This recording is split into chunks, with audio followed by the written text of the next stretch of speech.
Well, interest rates are about a quarter of a point higher than they were this same time last week. Is that a trend that's going to continue? Or are we going to see them kind of bounce off this and come down a little bit? That's what we're talking about today. So today is Thursday, the 7th of September. Hope you're doing well. We are seeing interest rates today. We'll just dive right into the numbers. Mortgage News Daily has the tracking poll for a 30-year fixed rate conventional, 7.29% today. That's a loan with no points. 7.07% was the rate last Thursday, so we're up not quite a quarter of a point week over week. We were significantly higher yesterday. We've actually seen a bit of improvement today over yesterday's pricing. So they got worse before they got a little bit better today. 30 days ago, we were sitting at 7.06% in that same Mortgage News Daily survey. Freddie Mac has the national average at 7.12% today. Mortgage Bankers Association has it at 7.16%. Again, these are not rate quotes, y'all. Every scenario is different and every loan type has a little bit different pricing. These are conventional loans. Most lenders are going to be seeing some borrowers elect to pay points to buy their rate down significantly. We always mention that. I'm locking VA loans today in the low sixes. We have borrowers that are paying a little bit of points in order to get that better pricing because they see good bang for the buck on what they can get for a little bit of discount. So again, these are not intended to be rate quotes. They're just intended to give you an idea of what the market has done over the last few weeks. Here's what's moving the markets. Non-farm payroll last Friday was a mixed bag. If you look at the headline number, it shows that unemployment rose from 3.5% to 3.8%. That said, the amount of jobs created was actually stronger than expectations. 170,000 new jobs were expected. We got 187,000 new jobs. So you can find some strength in that report.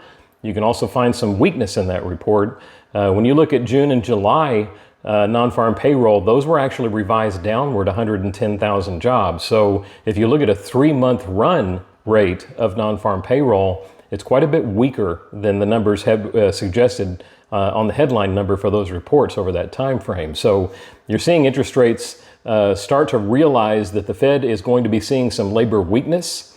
It has, after that report, we've seen the likelihood of another Fed hike this year drop from 45% to 38%. So the folks that look at the Fed and try to determine where the Fed is headed have reduced fairly significantly the likelihood of another hike this year.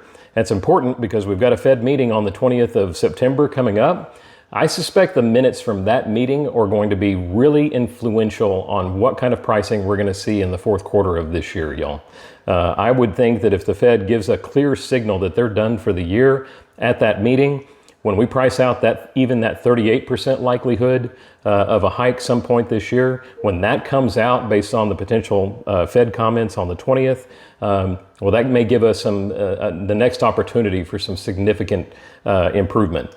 Of course, a lot of this hinges on the Consumer Price Index, which comes out on the 13th of next week. So we are seeing a lot of opportunity for volatility in the bond market. If CPI, for some reason, y'all, breaks out higher than expected, that's going to influence, obviously, the Fed meeting the following week.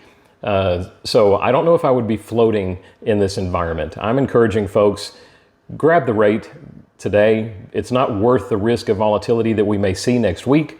Any improvement that we see would be marginal. Any increases that we see for a potentially strong CPI report could be significant. So there's really no reason to risk it, especially when we're in an environment, y'all, as we've said many times, where 2 years from now, a year and a half from now, rates are almost universally expected to be significantly lower than they are now. So whether you take a mortgage today at 7 1/8, or whether you take it at 6 1/2, paying a little bit of discount, you're likely refinancing that loan in the next year and a half anyway, right?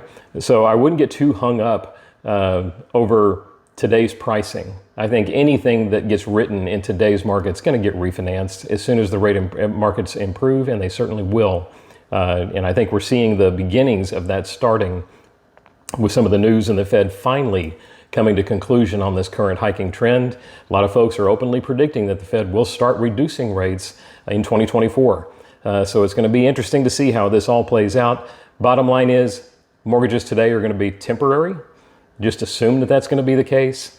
We will take good care of anybody that comes back to us for a refinance when we do their purchase. We save them quite a bit of money with our rate reset program for that. In any event, I hope this is helpful for you and for your clients as we move forward. Hope you have a blessed week, a wonderful weekend, and we will talk to you next week.